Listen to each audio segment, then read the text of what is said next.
Day 9 as a beginner tattoo artist. Grabe, parang kahapon lang yung day 1. Yung paghawak ko sa tattoo machine, medyo may nginig at kaba pa. Pero ngayon, masasabi kong kaya ko na. Makakaya ko nang mag-practice ulit. Mahirap madaliin ang pagtattoo sa totoong balat. Baka magkasisihan at mapagalitan ng client. Mga mali na di pwedeng balikan, lalong di pwedeng laktawan. Konting pasensya pa ang kailangan, pero maraming ink at practice skin pa ang siguradong uubusin. Magiging magaling rin ako, pero hindi pa ngayon. Magiging pro artist rin ako, pero di pa sa ngayon. Hindi ito tulad ng cup noodles o dilatang sardinas na pwedeng kainin agad. Hindi nga magiging madali kung iisipin. Kahit makaisang daang tutorial video pa ang panoorin, kung uupo lang at wala akong gagawin. Habang sila, marami nang naging client, ako ito, puro simula pa rin. Pero ayos lang naman, hindi kasi ito karera para makipag-unahan. Hindi rin ito paligsahan.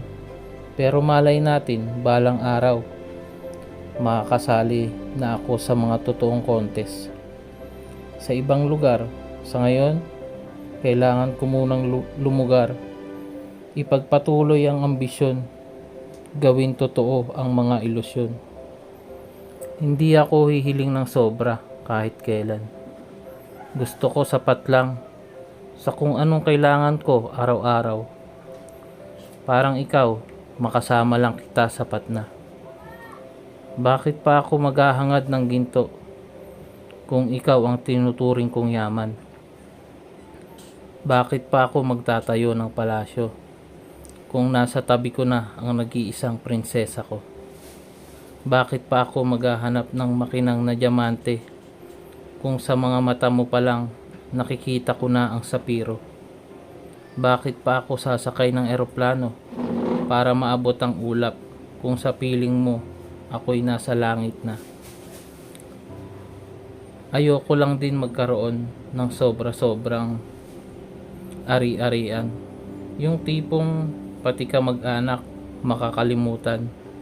Pati mga kaibigan hindi na kilala. Mabuti nang maging simple lang. Huwag lang lumaki ang ulo at tumaas masyado ang tingin sa sarili. Tandaan natin na hindi laging malakas ating pangangatawan. Ang ipunin natin tunay na kaibigan at magandang alaala, hindi puro pasakit. Dahil balang araw, aanihin natin lahat ng masamang tinanim natin sa kapwa. Naranasan mo na bang maghintay sa wala? Yung pinangakuan ka niya isasama ka sa paglipad, pero yun pala, pinaniwala ka lang dahil drawing lahat ng mga sinabi niya. Umasa kang darating siya dahil buong buo ang tiwala, pero kahit anino, di siya nagpakita. Naghintay ka ng ilang oras, umabot ng araw, buwan at taon, pero wala kahit konting awa. Ang natira, binalot ng tanikala ang puso niyang mayroon na palang iba. Kahit ayaw mong isipin ang mga bagay na yon, magigising ka pa rin isang umaga. Siya ang maaalala at laman ng iyong panaginip. Tulad ng bituin na nakasilip sa ulap. Nangangarap ka, andyan lang siya sa iyong harapan. Nag-umpisa ka lang sa maliit na tuldok hanggang nagkaroon ng imahe. Hanggang ngayon, sariwa pa rin sa isipan. Mga naganap, yung pakiramdam na tayo lang dalawa sa mundo. Huminto bigla ang oras. Tanging ikaw lang ang nakikita ko nung araw na yun. Nag-umpisa sa simpleng hi sa isa't isa. nauwi sa salitang mahal na kita. Kaibigan na naging magkaibigan. Yung sobrang layo para sa akin, ginawa mong abot kamay ko.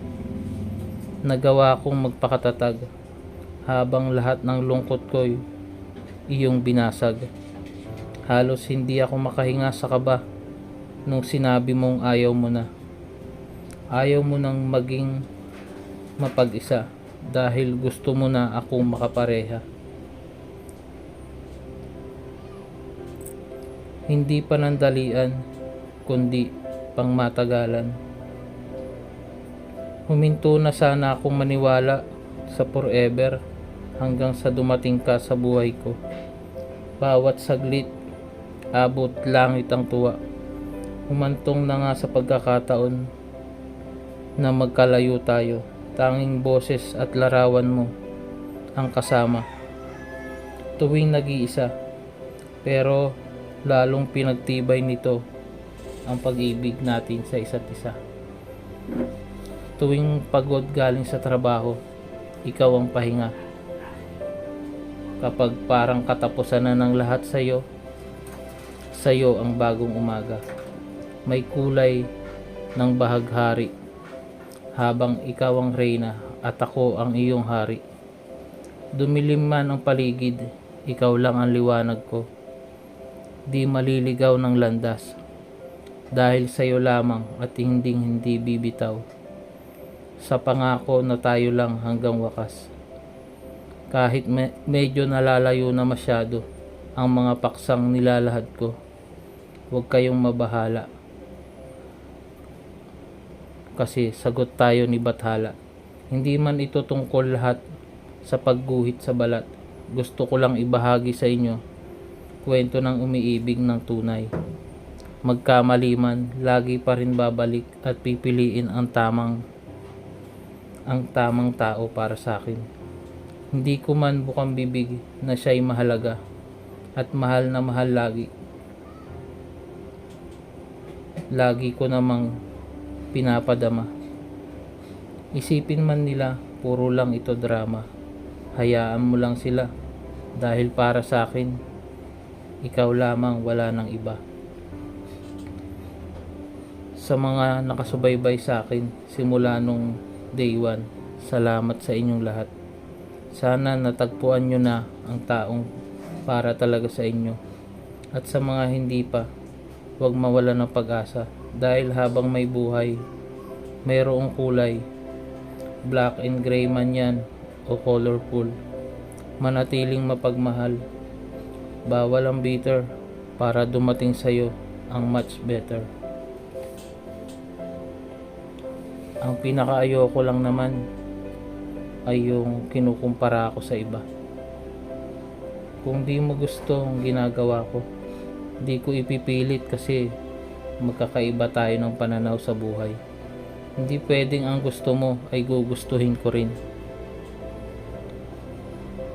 Di ikaw ako at hindi ako ikaw. Kung pwede lang, dito lang iikot ang mundo ko. May iba rin akong dapat asikasuhin. Oo, marami nga akong oras. Pero di ibig sabihin nun doon na lang ako lagi nakatuon. Parang tattoo lang yan. Hindi pwedeng madaliin. Minsan kasi yung mga gusto natin, iniisip natin na dapat mangyari ito. Bawal ang mabagal, dapat tuloy-tuloy. Parang bawal sa kalsada ang palaboy. Bawal magbigay ng limos sa mga musmus. Kung naghihikahos, ginusto niya yan. Choice nila yan. Pero di nila alam, hindi kasi lahat ng nahihirapan hindi lumalaban. Walang pangarap na umangat minsan. Nakukontento na lang kung anong meron.